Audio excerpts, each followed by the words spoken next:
Ça fonctionne? Bon matin tout le monde! Hey! Ça a-tu soigné en masse tantôt? Mais ça, hein? Hey, je veux juste rappeler aussi, oui, Pasteur Régent qui est revenu, vacances, et il est bien reposé. On a vu ça tantôt, hein? Ça soignait pas mal. On est content de vous revoir, Thérèse aussi. Puis, on a notre frère André qui est avec nous.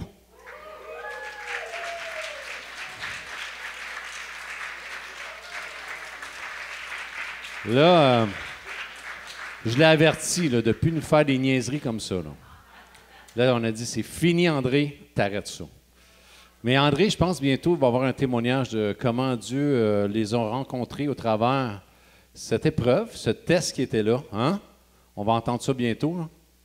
André? C'est un oui, c'est un oui. OK. Et ce matin, on va regarder ensemble ce qu'on avait commencé la semaine passée. Mais oui, il va y avoir une réunion après. Et je vais inviter tout le monde, si vous voulez rester. C'est un temps où, tout simplement, vous avez, chacun ici a des dons. Vrai? Oui, une personne. Vous avez des dons pour le service commun. C'est le service dans le corps. Et vraiment, il y a plusieurs sphères dans le corps de Christ où ce que Dieu, tout simplement, il y a des gens qui sont appelés à faire des choses. Et je crois de tout mon cœur que chacun ici, vous avez une place. Vous avez une place et plusieurs places pour faire avancer le royaume de Dieu. Que vraiment des gens puissent grandir. Et on va voir ça ensemble. On va continuer de ce qu'on a parlé la semaine passée. La semaine passée, on va ouvrir ensemble. Je vais juste récapituler quelque chose avec vous. Les 3 points qu'on a vus, mais on va regarder les autres points ensemble aussi aujourd'hui. C'est bon? Vous êtes prêts? OK. Fait qu'on va demander à Dieu son intervention parce qu'on a besoin de lui. Fait que Père, dans le nom de Jésus, on appelle le Saint-Esprit à venir nous éclairer ce matin.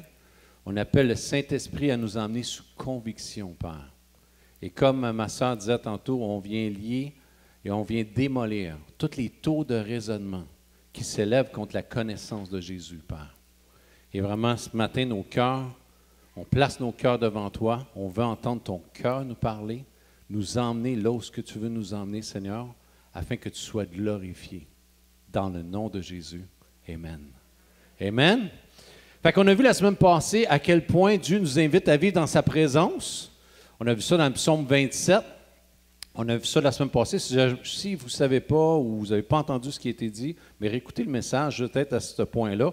Et on avait vu que le réveil ou le feu dans nos cœurs ou le réveil avec Dieu, ce n'est pas un événement, c'est un style de vie. C'est un style de vie qui fait que j'ai un feu avec Dieu ou que je vis le réveil avec Dieu. C'est pas, on avait vu ça la semaine passée, c'est pas juste un éclair qui me frappe, tout simplement, puis je vis sur l'énergie de cet éclair-là pendant le restant de ma vie. Non, Dieu il dit, je t'ai déjà touché par mon esprit. Je vis déjà en toi. La lumière vit déjà en toi. Comme ça dit, j'ai aimé beaucoup le chant, le dernier chant, ça dit « Active ta foi et lève-toi. » Active ta foi et lève-toi. C'est ça qui fait la différence de ce que j'entretiens un feu dans mon cœur ou un réveil avec Dieu. On avait vu 3 points la semaine passée, juste une petite récapitulation. On avait vu que le premier point, c'est de développer un apport quotidien de la parole de Dieu dans ma vie. De me nourrir de la parole de Dieu, de la méditer, de mastiquer la parole de Dieu. Et juste pour vous aider, peut-être vous écoutez ça, vous vous dites, j'ai aucune de ces habitudes-là qui a été prise dans ma vie. Il n'y a aucun problème avec ça. Ce matin, on regarde ces choses, justement, c'est pour vous équiper à prendre des nouvelles habitudes pour que vous puissiez tout simplement marcher dans ce que Dieu a préparé pour vous. Prendre des nouvelles habitudes pour expérimenter le royaume de Dieu. La puissance de Dieu, la joie de Dieu, la grâce de Dieu, la paix de Dieu. Et c'est ces nouvelles habitudes-là qui font en sorte que je vais vivre un réveil. Je vais vivre tout simplement un réveil ou un feu avec Dieu. Une passion. L'Église elle a besoin, chacun de nous, on a besoin de vivre cette passion avec Jésus. On doit être passionné de notre Seigneur. De plus en plus, je demande à Dieu, Seigneur, je veux que cette passion-là Vraiment, vraiment, ça soit l'énergie dans mon cœur, constamment une passion pour toi, Seigneur. De vivre dans ta présence. On avait vu ça. On avait vu le deuxième point aussi. Protège ton cœur de quoi? On a déjà oublié. Protège ton cœur de l'offense. Ça, c'est quelque chose qui peut tuer ton feu dans ta vie avec Dieu. Protège ton cœur de l'offense. Garde-le. Laisse pas rentrer n'importe quoi. Ce n'est pas une poubelle, ton cœur. C'est pour ça que c'est bon d'être examiné. Qu'est-ce qui est, autrement dit, qui guide mon cœur? L'énergie, c'est quoi qui est dans mon cœur? C'est quoi ces sentiments-là? C'est quoi ces pensées-là? Et si ce n'est pas conforme au Saint-Esprit, tout simplement, je les amène, et tout simplement, comme on fait avec nos vidanges chez nous, on les prend et on les jette où? À la poubelle. Fait qu'on est appelé à faire le ménage de nos cœurs, de ne pas laisser l'offense régner. Pourquoi? Parce que ça brise le flot du Saint-Esprit dans nos vies. Et on attriste le Saint-Esprit. On a vu ça la semaine passée, et c'est quelque chose de hyper important. Puis on avait vu aussi libérer la puissance de Dieu. Comment? En étant au service des uns des autres. Je ne peux pas, on a vu la semaine passée à quel point c'est important. J'ai beau recevoir la parole de Dieu, écouter la parole de Dieu, l'écouter, j'active pas ma foi et je ne me lève pas pour la pratiquer, je deviens comme un étang morte. Ça stagne dans ma vie. Et c'est ça qui fait en sorte, et on va voir une vidéo tantôt, à quel point vous allez voir combien c'est important de pratiquer la parole de Dieu, de la mettre en pratique. Vous allez voir, c'est quoi un réveil? C'est tout simplement une poignée de gens qui ont décidé de mettre en pratique la parole de Dieu et de dire, on va payer le prix. On va payer le prix. Ça veut dire, je vais mourir à moi-même et je vais commencer à vivre pour les intérêts du royaume. C'est ça l'Évangile.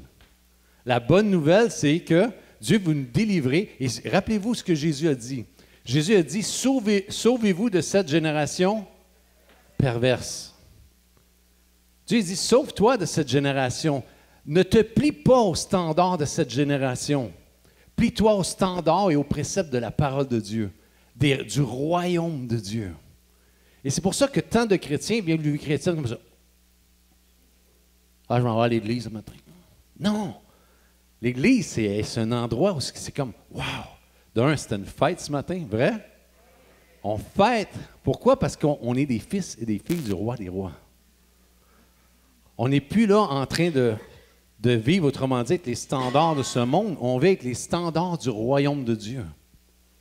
Et ça, c'est tellement merveilleux. C'est pour ça que libérer, et c'est pour ça que si vous voulez plus de flot dans vos vies, que le Saint-Esprit déverse encore plus dans vos vies, commencez à redonner.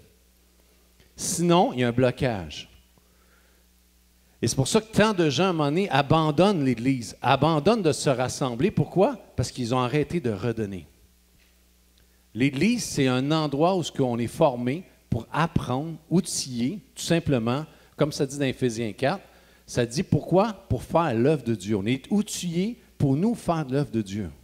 Pas 2, 3 personnes ou 4 personnes ou 5, tout le monde. Tous ensemble, on fait la différence. On est un corps. Et c'est pour ça qu'on va voir cette vidéo-là. Et j'aimerais ça, juste avant de regarder la vidéo, soyez attentifs. Je vous nomme quelques insights. Quand j'ai regardé cette vidéo-là, j'ai dit, Saint-Esprit, je regarde une autre fois, je dis, je veux voir des préceptes, des principes qui font en sorte que ces gens-là vivent un réveil. Et j'ai vu, et vous allez voir, ils vont le dire au travers de la vidéo, il va le dire souvent, qui pratique la parole de Dieu, il prêche la pure parole de Dieu. Ça dit, quand tu pratiques la parole de Dieu, ça te garde dans l'Église de Jésus-Christ. On s'engage, nous nous engageons. Vous allez voir ça, qu'est-ce qu'ils disent? Nous nous engageons. Des miracles se produisent au milieu d'eux.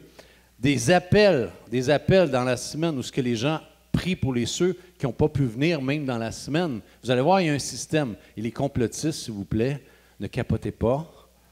Il y a un système de cartes, vous allez voir ça. C'est le pasteur, mais vous allez comprendre pourquoi. Parce que c'est une église de 300 000 personnes. Vous allez comprendre pourquoi. Et aussi, il pratique la prière, puis il dit, tout le fruit de ça vient de ce que c'est la prière qui a levé ça. Et 40 jours de jeûne par année et prière qu'ils font ensemble. Et vous allez voir comment c'est important. Et la résistance, puis en plus de ça, il dit, qu'est-ce qui fait que... il dit, la résistance, autrement dit, la résistance, il y a beaucoup, même ils sont attaqués par des groupes là-bas. Il dit, plus qu'on a d'attaques, plus que l'Église est persécutée, plus qu'elle est puissante. Fait qu'on va voir ça, écouter ça et relever. Et soyez attentifs à ce que vraiment Dieu fait au travers de cette Église. Et je crois de tout mon cœur, c'est des choses que vous voyez dans les actes et c'est des choses qu'on voit au milieu de nous et qui veut prendre encore plus de place au milieu de nous. Amen? Écoutez ça. Cette semaine, dans les actualités du monde chrétien, 40 méga-églises en 10 ans. Le plan ambitieux d'un pasteur pour transformer l'Inde. Est-ce l'église à la croissance la plus rapide au monde? Les chiffres vous choqueront. Bonjour à tous. Bienvenue à l'édition de cette semaine des actualités du monde chrétien. Je suis Laurent Kinsilla. Comment la vision d'un pasteur a transformé 25 fidèles en 300 000? Le Temple du Calvaire est la plus grande église de l'Inde, avec plus de 300 000 membres. Maintenant, sa mission est de construire 40 méga-églises supplémentaires dans les 10 prochaines années. Le pasteur Satish Kumar croit qu'il est temps d'atteindre les perdus de l'Inde avec l'évangile. Regardez ça. La plupart des routes à Hyderabad le dimanche mènent au Temple du Calvaire. Il est un peu plus de 4 heures du matin et les rues adjacentes autour de l'église sont déjà embouteillées, alors que les bénévoles de l'église gèrent la circulation, les navettes, les rickshaws et les motos pour transporter des milliers de personnes. Tous essayant d'arriver ici environ 2 heures avant le premier des 5 services du Calvaire qui commencent à 6 heures. Au lever du soleil, les fidèles ont pris place. Le sanctuaire principal peut accueillir 18 000 personnes, soutenu par la salle adjacente de Bethléem, avec 15 000 places et une troisième structure pouvant accueillir plus de 3 000 personnes. Des centaines d'autres regardent sur des écrans de télévision dispersés sur le vaste campus du Calvaire. Le pasteur Satish Kumar prêche les 5 services, le dernier se terminant à 20 heures. J'ai reçu la grâce de diriger cette église qui pratique la parole de Dieu, ce qui dépasse mes rêves et mon imagination. Le Temple du Calvaire a commencé en 2005, avec environ 2 douzaines de personnes. Aujourd'hui, il compte plus de 300 000 membres, ce qui en fait la plus grande église de cette nation et l'une des plus grandes au monde. Ils ont 11 églises satellites avec des projets d'expansion nationale. Dieu a mis un fardeau dans mon cœur pour établir 40 méga-églises comme celle-ci au cours des 10 prochaines années. L'Église ajoute environ 3 000 nouveaux croyants chaque mois, signe que le Seigneur agit puissamment à travers le pays. La main de Dieu est sur l'Inde. C'est le moment pour l'Inde d'atteindre les perdus, non seulement à l'intérieur du pays, mais dans le monde entier. De plus, l'Église produit plus de 650 programmes de télévision chaque mois dans 17 des principales langues du pays pour une diffusion à la télévision nationale, atteignant non seulement la nation, mais aussi le Bangladesh, le Népal, le Sri Lanka, l'Afghanistan, le Pakistan et les pays du Golfe. Des millions d'autres suivent sur les réseaux sociaux. La raison du succès de l'Église ? Prêcher la pure parole de Dieu est ce qui attire les gens et pratiquer la parole de Dieu est ce qui garde les gens dans l'Église. Cette démonstration pratique est pleinement exposée ici chaque dimanche.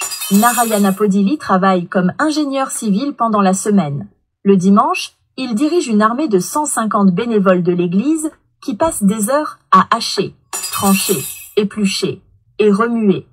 Tout pour préparer des repas gratuits de petit déjeuner, déjeuner et dîner pour 50 000 personnes. Nous nous engageons à venir ici tous les dimanches à 3 heures du matin et nous travaillons jusqu'au soir. Nagaveli Mandem sert dans la cuisine du Calvaire depuis 7 ans après avoir fait une promesse à Dieu que s'il guérissait sa tumeur cancéreuse, elle servirait l'Église à ce titre. Parce que j'ai fait cette promesse, Dieu m'a complètement guéri sans chirurgie. Dieu a éliminé la tumeur dans ma poitrine. En action de grâce envers lui, je sers ici dans la maison du Seigneur. Elle et les bénévoles nourrissent plus de 200 000 personnes chaque mois. En Inde, nous disons que le service à l'humanité est un service à Dieu. C'est donc ce que nous essayons de pratiquer. Nous essayons de montrer l'amour de Dieu en action de toutes les manières possibles. Le calvaire dispose également d'un hôpital sur le campus où les membres reçoivent gratuitement un traitement médical le dimanche et des médicaments à prix réduit. La majorité des gens qui viennent ici sont pauvres et ne peuvent pas se permettre le traitement. Les membres ont également accès aux installations de l'église pour célébrer des mariages. Et lorsqu'un membre de l'église décède, le calvaire prend en charge tous les arrangements funéraires, l'enterrement et les repas, encore une fois, le tout gratuitement. Le pasteur Kumar envoie même un gâteau d'anniversaire à chacun des 350 000 membres. En 2007, le Temple du Calvaire a créé un système de cartes d'accès, le premier du genre, pour assurer le suivi des membres et de leurs familles. J'ai des milliers de personnes. Comment puis-je savoir qui ne s'est pas présenté le dimanche? Alors que je priais, Dieu m'a mis la carte d'accès à l'esprit. Chaque membre doit obligatoirement passer sa carte lorsqu'il assiste à l'un des 5 services du dimanche. Si nous ne nous présentons pas à l'église, nous recevons un appel. Ils me demanderont pourquoi je ne suis pas venu à l'église. Et après avoir découvert la raison, ils prieront pour moi. Je suis heureux quand je reçois cet appel. Le fait qu'ils se soucient de nous est vraiment spécial. Et grâce à cela, nous viendrons sûrement au prochain service. Témoigne un membre. Le pasteur Kumar dit que la prière a toujours fait partie intégrante de leur succès. Depuis 2005, l'Église organise 40 jours de prière et de jeûne, attirant des dizaines de milliers de jeunes participants dans des stades à travers le pays. Pendant ces 40 jours de prière de jeûne, j'enseigne de la Genèse à l'Apocalypse. J'essaie d'expliquer chaque livre. Des centaines et des milliers de jeunes lisent la Bible. Chaque mois, l'Église, avec ses campus satellites, organise une nuit avec Dieu où les membres prient pour un réveil. Environ 25 à 30 000 personnes se rassemblent. C'est devenu la plus grande prière en ligne de notre nation. Ces dernières années, cependant, l'Inde a connu une recrudescence sans précédent de la violence contre les chrétiens. Plus il y a de persécutions, plus l'Église grandit, et c'est ce qui se passe en Inde. La plupart des attaques sont menées par des groupes extrémistes hindous qui accusent les chrétiens de convertir de force les gens au christianisme. Le pasteur Kumar, lui-même un hindou converti au christianisme, dit que la résistance produit de la puissance. C'est ma passion, mon fardeau, qu'avant de mourir, je veux voir chaque Indien entendre l'Évangile et connaître le Sauveur. Wow! Cette semaine dans les actualités. Là, je sais, déjà, ça s'est levé peut-être dans votre pensée, où vous dites, « Ouais, mais là, ça, c'est en Inde. Ça, c'est en Inde, il y a beaucoup de gens, il y a beaucoup, tu sais, on commence à réfléchir pour se garder. Mais on voit une chose, c'est que les gens, et ce que je retiens beaucoup, c'est que les gens se sont levés. Lève-toi avec la foi que tu as et marche. Agis. Et ces gens-là se sont levés, sont agis. Vraiment, c'est incroyable. Vous avez vu, à 3 heures du matin, et les gens commencent déjà à faire de la soupe à 3 heures du matin. Ils payent le prix. Les gens, mais ils le voient. Ils voient pourquoi il y a des gens qui sont délivrés, des gens qui sont restaurés, des gens qui sont rencontrés par Jésus. En Amérique du Nord, nous autres, on a de la misère, et même le matin. Les gens, pour le stationnement, les gens sont là très, très tôt. Pourquoi? Parce qu'ils le voient. Seigneur, on voit, et c'est quoi? On veut s'engager, nous, dans ce réveil. On veut être le réveil. Le réveil, c'est toi. Allô? Non. Le réveil, c'est toi. C'est toi quand tu te lèves par la foi. Non, je pense que ça ne marche pas. Pincez votre voisin, dites-lui, « Hey, réveille-toi, c'est toi. » Pas trop fort. Réveille-toi, c'est toi. C'est toi le réveil. Qui n'a pas été pincé encore, là? Je vais y aller. OK. Fait que, on va voir ensemble, et tout simplement pour vous dire ceci. Les gens qui se sont levés ont fait la différence. Les gens qui se lèvent ici et qui ont désir de se lever, vous faites la différence. Vos dons au service du corps, peu importe, même si ce n'est pas en Inde, ici, Dieu veut ajouter. Encore, Brian me parlait tantôt, il me dit, je vais emporter des gens à l'église, des gens qui souffrent, tout ça pour prier. Tu sais, on voit, c'est ça. L'église, c'est l'endroit où on accueille les gens. Où ce qu'on est là, où on investit, on fortifie, ou comme les cours qui sont donnés, on équipe les gens pour faire le ministère. Entendre de Dieu et tout simplement être une réponse de Dieu vers les gens. Fait que c'est vraiment, moi, je trouve ça excitant de voir ça. Et qu'est-ce qui fait la différence vraiment dans vos vies, dans chacune des vies? C'est quand on commence à se lever. Par la foi, avec ce que j'ai. Peu importe. Souvent, les gens, moi, j'ai pas beaucoup. Lève-toi avec ce que tu as, la Bible dit, et marche. C'est moi qui vais accomplir au travers de toi. C'est ça la puissance dynamis. Te faire bronzer pour que tu te lèves en bronzé. Et que tu opères dans tout simplement ce que Dieu t'appelle à faire. Et on va voir, on avait vu la semaine passée, c'est important de prendre des habitudes saintes dans nos vies. Des habitudes qui vont emmener tout simplement à bâtir l'homme nouveau dans ma vie ou tout simplement m'emmener de foi en foi ou l'homme spirituel, qu'on va dire. Et c'est important de prendre ces habitudes-là. On va voir le 4e point pour les habitudes, c'est de garder son cœur sensible au Saint-Esprit en obéissant à ses instigations ou à ses initiations dans mon cœur. Et vraiment, ça c'est important, c'est une des phases importantes. On va voir dans Hébreux 7, 10, 7, excusez-moi. Est-ce qu'on a ça à l'écran? Hébreux 10, 7. 3, excusez-moi. 3, 7. C'est pour ça qu'il ça me prend des écrits. C'est pourquoi, selon ce que dit le Saint-Esprit, aujourd'hui, si vous entendez sa voix, le Saint-Esprit parle toujours dans l'Église. C'est pas vrai qu'il ne parle pas. Il est toujours actif. Le problème, c'est souvent nous. C'est notre réception. C'est notre façon d'écouter. Et c'est pour ça que vraiment c'est important le cours avec Marlène, Entendre de Dieu. Ça dit, n'endurcissez pas vos cœurs, comme lors de la révolte, le jour de la tentation dans le désert, où vos pères me tentèrent pour m'éprouver. Ils vinrent mes œuvres, ils ont vu les œuvres de Dieu. On voit Dieu bouge, il y a des miracles au milieu de nous, il y a des restaurations, des baptêmes, Dieu bouge.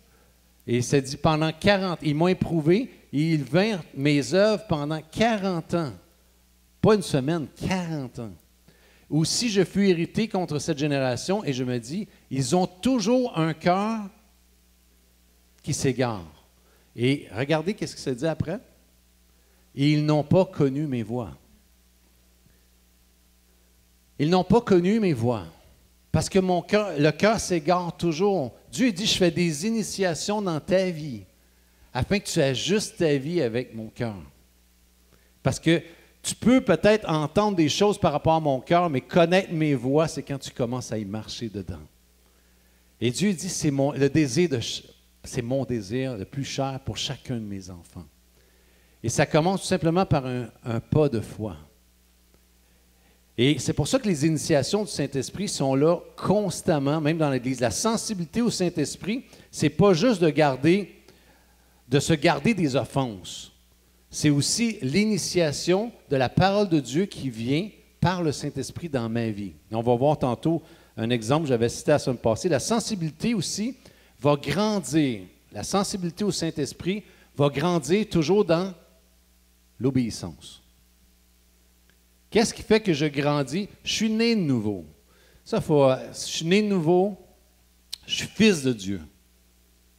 Maintenant, Dieu dit, OK, est-ce que je peux t'emmener à grandir?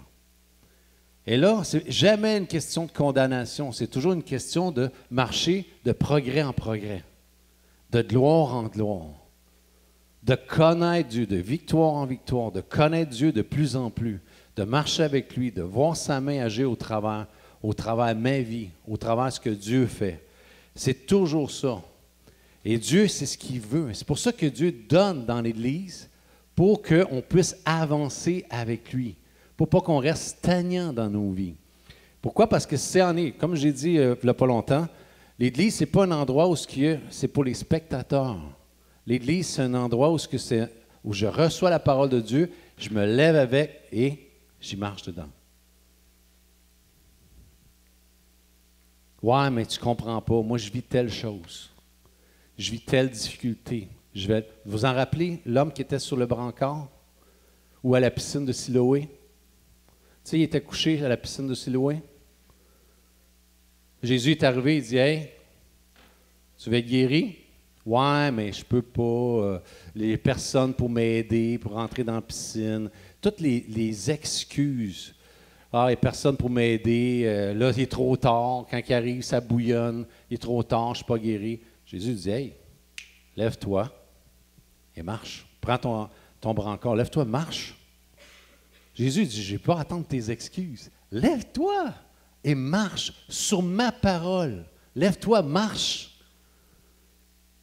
Le fruit dans nos vies vient du fait que quand je réponds aux initiations du Saint-Esprit. Vous voulez une pêche miraculeuse dans vos vies? Vous avez l'air d'une gang de poissons, là. C'est comme... Vous voulez une pêche miraculeuse dans vos vies? Qu'est-ce que Pierre a fait? Avec toute son expérience, il était là, il avait pêché toute la nuit, il connaissait le lac de fond en comble. Et Jésus dit, « Hey, Pierre, jette ton filet. » Pierre, au début, ouais. Mais sur sa parole, il l'a jeté, il a récolté. C'est ça, la marche avec Dieu. Je vais te faire confiance et je vais commencer à jeter mon filet. Je vais commencer à donner ma vie, là. Je vais commencer à marcher dans ce que, tout simplement, tu m'appelles au travers des initiations de l'Esprit, du Saint-Esprit. Et c'est là qu'on récolte. C'est là qu'on expérimente avec Dieu et qu'on voit des miracles. Fait que c'est pour ça que le Saint-Esprit, être sensible à l'Esprit, c'est quelque chose d'important. Autrement dit, si Dieu m'appelle à obéir à l'Esprit, à y marcher dedans, comment aussi on peut attrister le Saint-Esprit? On le voit dans la parole, on peut l'attrister. Comment? En n'obéissant pas ou en désobéissant. Tout simplement, j'entends, n'endurcissez pas vos cœurs. J'endurcis mon cœur. J'entends. Ah, je l'ai entendu ça. Ah, je l'ai entendu ça. Mais je veux continuer dans mon style de vie. N'oubliez pas, le réveil et le feu avec Dieu, c'est un style de vie. Ce n'est pas un événement. C'est un style de vie. Ça change quand moi, je décide de changer. Quand la Bible dit, Jésus a dit souvent, change de vie ou repens-toi. Quand vous voyez dans la Bible, repens-toi, change de vie, change d'attitude mentale. C'est ça qu'il fait. Ton environnement va changer. Les choses vont changer. Tes actions, tes habitudes vont changer. Tes initiations, peu importe, tes choix, tout vont changer. Pourquoi? Parce que Jésus te guide par l'Esprit. Comme on a vu la semaine passée, dans Jean 6, ça dit, Jésus il dit, je ne suis pas venu faire ma volonté. Je ne suis pas venu faire comme je veux. Je ne suis pas venu mener ma vie comme je veux. Je l'ai faite, je me suis soumis à mon Père et j'ai fait ce que mon Père veut. La vie de l'Esprit, c'est quand je me soumets de plus en plus à la voix de Dieu, à la voix de l'Esprit. Et que j'arrête de me battre avec moi. Je m'humilie et je dis, Seigneur, je veux aller. Je veux marcher dans cette voie. C'est pour ça que le Saint-Esprit, c'est quand je commence à m'abandonner à lui. Je m'abandonne à lui. Ça veut dire, je décide de me laisser entourer de ses pensées et de son cœur, de ses sentiments. C'est ça une relation. Le Saint-Esprit, c'est une personne. Je commence à avoir cette intimité-là avec lui et tout simplement, je laisse, autrement dit, l'humilité. C'est sûr que l'humilité va être là. Ça prend l'humilité de recevoir de Dieu et d'entendre. Ce matin, c'est soit que je m'humilie devant la parole de Dieu et dis, Seigneur, j'avoue que c'est vrai. Ta parole dit vrai. Pourquoi? Puis en même temps aussi, rappelez-vous, quand on s'humilie devant Dieu, ça va toujours être le contraire à ce que le monde pense. Toujours une direction complètement différente. Ça va toujours péter mes concepts humains, mes raisonnements humains. Ça a pété les raisonnements, là, quand on a vu la vidéo. C'était impossible. Et souvent, les gens disent, ouais, on est beaucoup plus que 24 ici. Hein? Ça disait que 24 personnes. Un réveil peut se faire autant ici. Le réveil, c'est chacun de vous. Éveillé au cœur aux initiations du Saint-Esprit. Et ça prend l'humilité. Et après ça, l'humilité, tout simplement, le Saint-Esprit emmène conviction dans ma vie, qui vient de la parole de Dieu. Et après ça, ça l'emmène une direction, une application de la parole de Dieu dans ma vie. C'est le principe. Dieu, le Saint-Esprit me parle, il initie, je m'enveloppe de lui, il vient, je m'humilie, je reçois cette parole-là qui vient péter mes concepts humains, et maintenant, il m'amène sous conviction et il m'emmène à marcher dedans. Il m'emmène à l'appliquer. C'est la façon que le Saint-Esprit fonctionne. Quand il veut m'emmener plus loin. Et c'est pour ça, dans Isaïe 50, verset 4, on va voir dans Isaïe 50, ça dit « Le Seigneur l'Éternel m'a donné une langue exercée pour que je sache soutenir par la parole celui qui est... » Quel est le but d'entendre de Dieu? Encourager, édifier, soutenir les gens abattus, relever. Ça dit, il éveille chaque matin, il éveille mon oreille pour que j'écoute comme écoute des disciples. C'est quoi un disciple? C'est quelqu'un qui entend, il s'assied à la table de son maître, il reçoit la parole, puis aussitôt entendu, il la met en pratique. Il la met en pratique. Il entend, il la met en pratique. Une langue exercée. Et là, si on voit ici, ça c'est un passage par rapport à Jésus-Christ, et on voit que Jésus se tenait dans la présence de l'Éternel, il recevait pour la redonner. L'action de l'Esprit dans vos vies est toujours de recevoir dans le but de redonner. Si ça stoppe à redonner, Saint-Esprit dit, pourquoi je donnerai encore? C'est pour soutenir celui qui est abattu, pour édifier, bâtir le corps, emmener les gens plus loin dans leur appel. Je vais outiller le corps de Christ pour cette œuvre magnifique de restaurer les gens, d'apprendre à vivre en tant qu'homme nouveau, dans ma nouvelle nature, qui vient de où, ma nouvelle nature? De la parole de Dieu, qui va être initiée et nourrie par cette parole. Et c'est ça la beauté du corps de Christ. C'est vraiment super. Une relation, c'est pour ça que c'est pas juste prier. Une relation avec le Saint-Esprit, souvent les gens, on résume notre relation juste « Ah, mais moi je prie beaucoup. Je prie beaucoup. » Non, c'est pas juste prier. C'est quand le Saint-Esprit te parle et aussi de commencer à marcher dans ce que le Saint-Esprit te montre. Comme un peu la semaine passée, je vous ai parlé, tu sais, au bureau, j'ai eu un pincement au cœur. Il y a un petit pincement qui est venu de ce que quelqu'un a invité beaucoup de gens au bureau. On ne m'a pas invité pour une réception. Ce coup, c'est venu me pincer en dedans. Je dis, ah, boy. Après ça, je dis, non. Ça, c'est pas une poubelle, Seigneur. Je veux pas ça. Je veux pas cette offense. Je veux pas cette amertume. Je veux rien. Je viens devant toi et je la place et je dis, Seigneur, je te confesse ce pincement-là dans mon cœur. Je ne veux pas le garder. Je le prends, je le mets à la poubelle. Mais après ça, le Saint-Esprit, il m'a emmené plus loin. Il m'a dit, OK, super. Je suis content. Je suis vraiment fier de toi, de ce que tu agis par la foi. Mais maintenant, voici. J'aimerais que tu lui fasses une carte et un cadeau.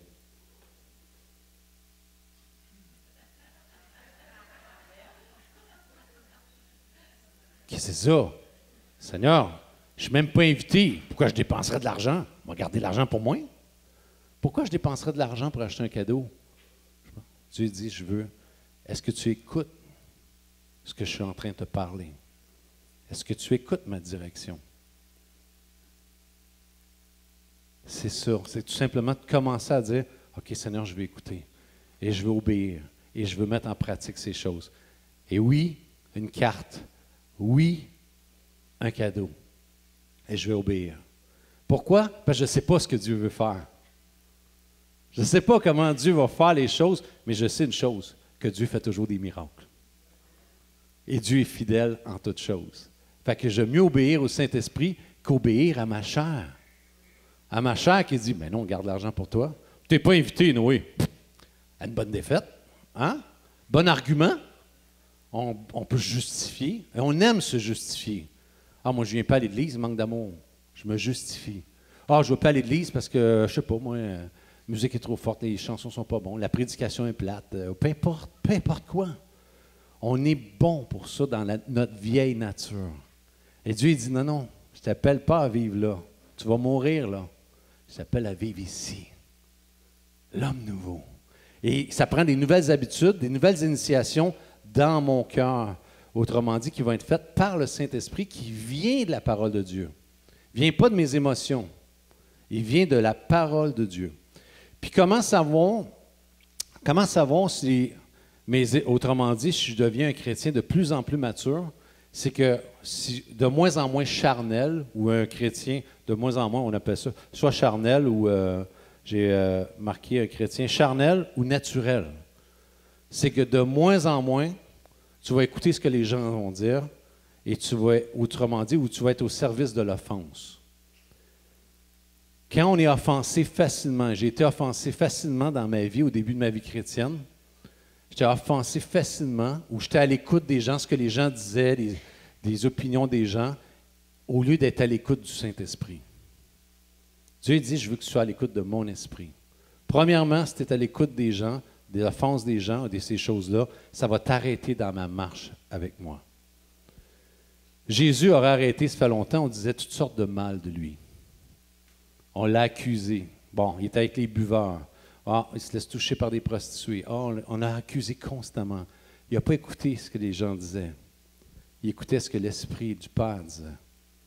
Et lui communiquait et marchait dedans. De plus en plus, quand je mature avec Dieu, je vais écouter ce que le Saint-Esprit me dit.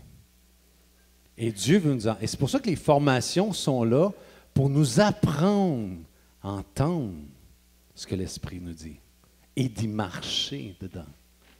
Même si ça fait 2000 ans que tu es chrétien, c'est pas grave. Tu dois apprendre. Et je vous dis, ça fait une trentaine d'années et j'apprends et j'apprends et je vais apprendre jusque dans l'éternité. Je vais apprendre de Dieu constamment. Pourquoi? Parce que Dieu est infini. Fait que Dieu veut me libérer de ça. Il veut me rendre sensible aux initiations du Saint-Esprit. Ça, c'est un point. Fait que être sensible au Saint-Esprit. Le 5e point, c'est faire ce qui est sage, même si ce n'est pas mal. On va voir un verset ici, là. C'est dans 1 Corinthiens, chapitre 10, il ne faut pas que je me trompe encore. Tout est permis, mais tout n'est pas utile. Tout est permis, mais tout n'édifie pas. Que personne ne cherche son propre intérêt. C'est ça, c'est quelque chose qui devrait être dans nos vies. Je ne suis pas en train de chercher mes propres intérêts. Je cherche les intérêts du Père, de Jésus, du Saint-Esprit. Mais que chacun cherche celui d'autrui. Pourquoi? Parce que quand je cherche ces intérêts-là, ça va toujours m'emmener vers les autres. Ça va toujours m'emmener à relâcher dans la vie des autres. Et c'est là que le flot de l'Esprit coule constamment dans ma vie. Et je suis pas en train. Et c'est pour ça qu'un chrétien, c'est pas. Souvent, il y a des gens qui viennent me voir et ils disent: ouais, hey, je peux-tu faire ça? Je suis chrétien, je peux-tu faire ça? C'est-tu mal faire ça? Ça ne devrait pas être question mal ou bien. C'est plutôt, quand je mature avec Dieu, je devrais plutôt me. Est-ce que c'est sage faire ce que je fais? Est-ce que c'est sage? Est-ce que ça va promouvoir l'homme nouveau? Ou est-ce que ça va promouvoir ma foi? Me faire grandir avec Dieu? C'est ça que je devrais me poser comme question. Je me rappellerai tout le temps, moi, au début de ma vie chrétienne, moi, je suis un gars de sport. Fait que j'étais très impliqué dans le sport. Fait que on a accepté le Seigneur, moi, mon épouse ensemble. Puis, moi, l'Église, c'était pas... Écoute, quand on a le temps, on va à l'Église. Hein? On est occupé dans la vie, ça, non?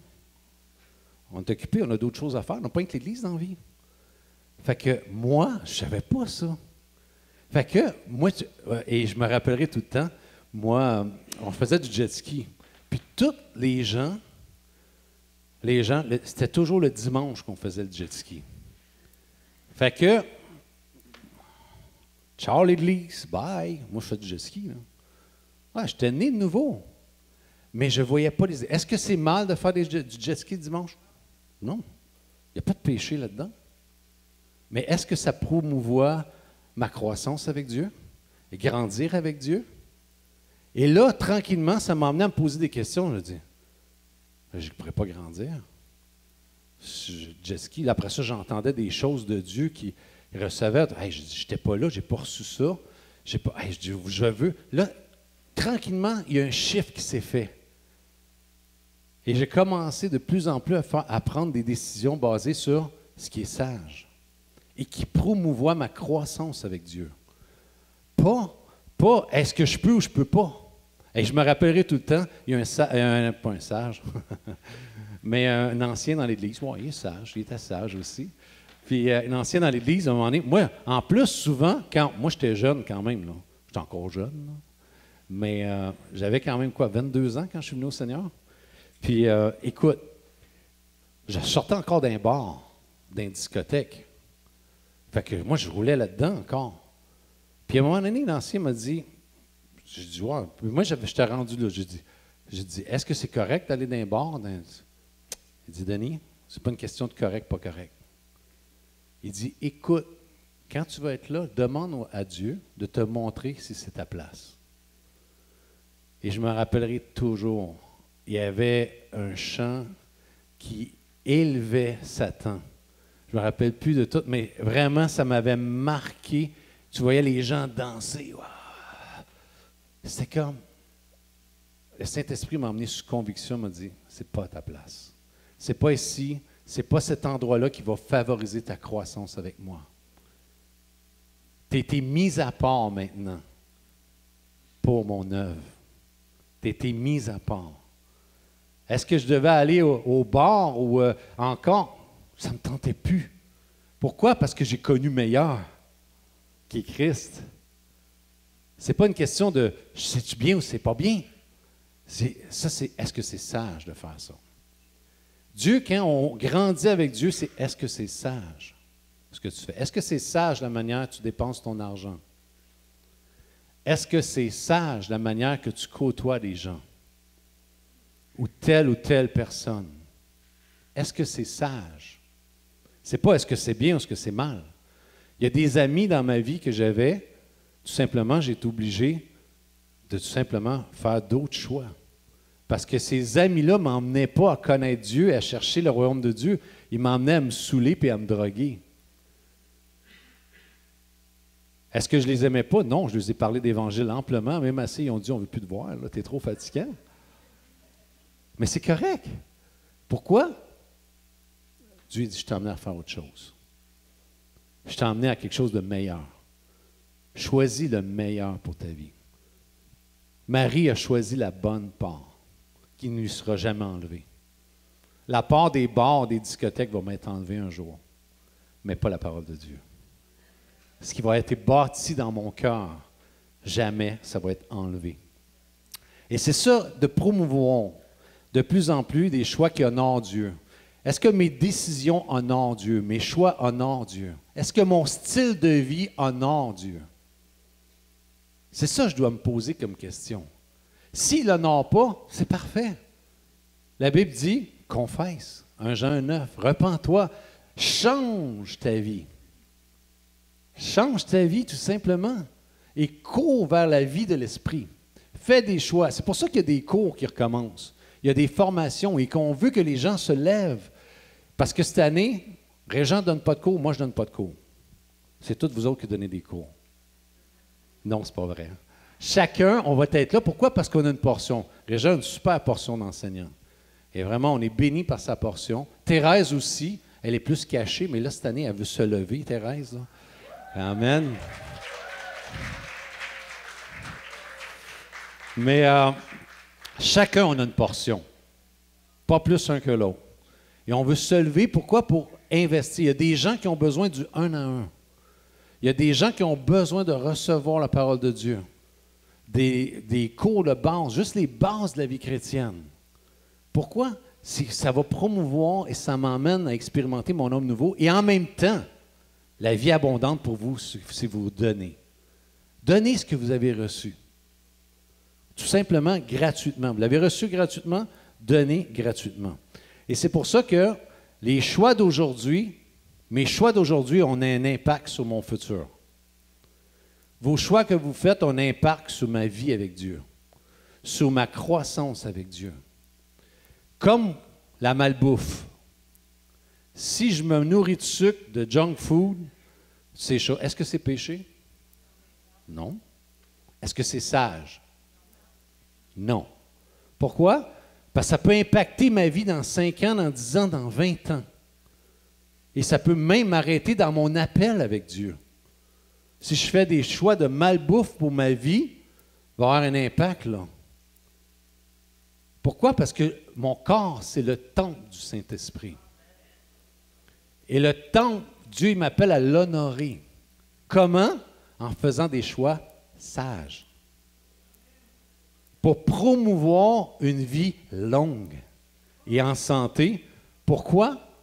Pour le ministère et l'appel que Dieu m'a appelé. Il n'y a pas d'autre chose. Pas pour vivre une vie d'athlète, pour être en forme pour le royaume de Dieu. C'est pour ça que vos choix maintenant impactent votre futur. Qu'est-ce que vous recevez maintenant? Ce que vous recevez maintenant dans tout simplement votre formation avec Dieu, que vous vous exposez, le temps que vous mettez, va impacter votre futur. Et c'est important de réfléchir à ça, de rentrer en nous-mêmes, de dire, hey, attends, qu'est-ce que je fais comme choix? Mon style de vie, c'est quoi? Je poursuis quoi? Moi, je cours après quoi dans la vie, là? Est-ce que je cours après du vent? Quand je courais d'un bar, quand je courais juste pour le loisir, l'activité, je courais après du vent. Maintenant, Dieu m'appelle à courir pour son royaume. Amen? Fait que la nourriture, c'est important. Et d'honorer le Saint-Esprit. L'exercice physique, c'est important aussi. Pourquoi? Dans sa bonne mesure. Pourquoi? Parce que ton activité physique a un impact sur ta santé plus tard. C'est incroyable. Je me suis acheté une montre qui compte mes pas.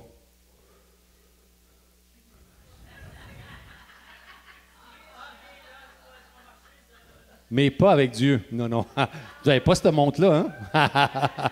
Mais c'est pas là. J'ai acheté ça, pourquoi? Parce que je travaille au bureau aussi. Des fois, tu t'assois, j'ai regardé une journée, hey, Colin, juste 2000 pas aujourd'hui. Un minimum de 10 000 pas dans une journée qui est conseillé. Pourquoi? Pour garder la shape, puis en même temps, la circulation sanguine, toutes ces choses-là.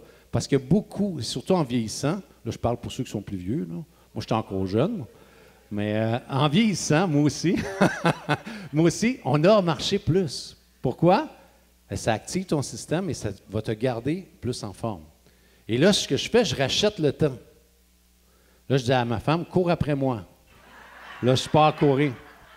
Non, c'est pas vrai. On va marcher ensemble ou je rachète le temps, j'écoute la parole de Dieu en marchant. Et tout simplement, un chant, ça peut être où on part ensemble, marcher ensemble, on parle ensemble, on chicane en marchant. Fait que, tu sais, on rachète le temps. On ne chicanera pas à la maison. En marchant, ça va être correct. Non, non. Mais on est là pour... Pourquoi? On rachète. Pourquoi? Parce que ça va impacter ton futur. Et c'est important. C'est le temple du Saint-Esprit. 6e point, et je défile, la prière. La prière, vous allez voir ça, comment c'est important. Ça, c'est une habitude de vie. Et je vous en prie, si votre vie de prière, vous trouvez que votre vie de prière est pauvre ou elle n'avance pas avec Dieu, je vous encourage, venez à la prière. On apprend à prier. Justement, on apprend à lier, délier. S'il y a d'autres personnes qui ont à cœur de partir à une réunion de prière, un autre tantôt, une autre journée dans la semaine, go, allez-y. Pourquoi? Parce que c'est en priant qu'on grandit dans la prière. C'est en pratiquant la prière qu'on grandit. Et Dieu veut nous emmener, il veut élargir notre vie de prière. Et c'est pour ça que Daniel avait 3 fois par jour, il avait l'habitude de s'arrêter et de prier. De s'arrêter, je m'arrête là, dans l'activité. Comme c'était dit avec Caroline tantôt, de s'arrêter dans notre activité, d'entendre de Dieu, de parler à Dieu. Des fois, on est tellement pris, c'est important. Ça, c'est des nouvelles habitudes à prendre. Et c'est pour ça, et même, ça dit dans Marc 9, 29, qu'il y a certains démons que tu ne pourras pas chasser sans la prière et le jeûne. La prière et le jeûne. Il y a des choses, il y a certaines activités alentour de toi que tu ne pourras pas emmener la délivrance ou vivre même toi-même la délivrance sans la prière et le jeûne. Sans la prière et le jeûne. Luc 22 aussi, 46, on voit ça aussi. Ça dit ici, il dit, pourquoi est-ce que vous dormez? Pourquoi est-ce que vous dormez? Laissez-vous, ça dit, levez-vous et priez pour pouvoir résister quoi? Quand l'esprit du mal vous tentera. La prière te garde de la tentation. Une vie de prière va te garder de la tentation à chaque instant. Daniel 19, on l'a vu aussi ensemble. Ça, c'est la prière, c'est une habitude de vie. Et c'est pour ça qu'on va commencer de la prière. On va se matcher, ceux qui veulent, et qui veulent aller plus loin dans leur vie de prière. On va faire la prière 1 à 1 le matin, 5 jours semaine. Pasteur Jean se rappelle, dans le temps, il y avait plein de gens qui allaient chez eux le matin, hein, Pasteur Jean? Dévotion et prière. C'était à quelle heure? 6 heures le matin? 6 heures le matin. Les gens se déplaçaient à Bedford. Les gens venaient chez nous. Moi, je restais sur la rue Lise. Les gens venaient chez nous le matin. Les gens partaient des fois 20, une demi-heure. Ils venaient, on priait le matin ensemble. Il y avait une activité. Pourquoi? Parce qu'il n'y a rien, comme vous avez entendu dans la vidéo, il n'y a rien qui va se faire sans la prière. C'était le flot de ce ministère-là, c'est dû à la prière. Et 7e point, je termine, le jeûne. Le jeûne dans la Bible, c'est quelque chose qui n'est pas pratiqué. Je ne pratiquais pas beaucoup dans ma vie. Depuis les derniers mois, que je pratique plus régulièrement. Pourquoi? Parce que j'ai vu un shift dans ma vie. Par le jeûne et la prière. J'ai vu un shift. Pourquoi? Parce que Dieu, quand on a... tout simplement, le jeûne, c'est intentionnel. C'est que j'arrête de manger, tout simplement, pour chercher les choses spirituelles. Je cherche les choses de Dieu, d'être plus sensible à l'Esprit de Dieu. Je sais pour vous dire, moi, je ne jeûnerai jamais. Moi, le jeûne, ce n'est pas pour moi. Ou jeûne, peu importe. Vous vous battez dans votre tête, mais je vous dis, si Dieu l'a marqué, c'est parce qu'il y a quelque chose de très bénéfique dans vos vies. C'est juste qu'on ne connaît pas. Et je vais donner un cours sur le jeûne. Qu'est-ce que le jeûne? On va le faire ensemble. On va jeûner ensemble. On va chercher la face de Dieu ensemble. Ceux qui veulent aller plus loin dans cette sphère, je vais faire cette partie-là. D'être sensible à l'Esprit de Dieu. Il y a des percées spirituelles qui vont se faire uniquement par le jeûne et la prière. Esdras, Esther, qui a convoqué un jeûne tout au complet, les Juifs. Convoqué un jeûne. Pourquoi? Parce qu'il voulait tuer les Juifs. Elle a convoqué un jeûne et prière. Il y a des choses qui vont se faire et qui s'accomplissent uniquement par le jeûne et la prière. Et Dieu veut nous faire grandir dans cette sphère-là. Luc 21, 34, je pense que j'avais marqué ça. Luc 21, 34. Je ne l'ai pas. C'est moi qui ai rajouté ça. Pas fin. Fait que, je veux juste vous dire, Jésus vous aime. Il veut vous faire prendre des nouvelles habitudes dans vos vies. Et je vous encourage à rester avec nous. On va parler de ce que Dieu veut faire au milieu de nous, de votre portion pour se lever. Gloire à Dieu. Seigneur, merci pour l'action qui se fait au milieu de nous. On reconnaît, Saint-Esprit, que tu es à l'œuvre et on veut s'aligner avec toi. Seigneur, tu veux faire des choses encore plus grandes dans nos vies, dans cette assemblée, pour la gloire de ton nom. On te bénit, Jésus. Bénis cette nourriture qu'on va prendre. Merci pour tous ceux qui l'ont préparée. Et bénis le retour de chacun, ceux qui doivent aller dans le nom de Jésus. Amen. Amen.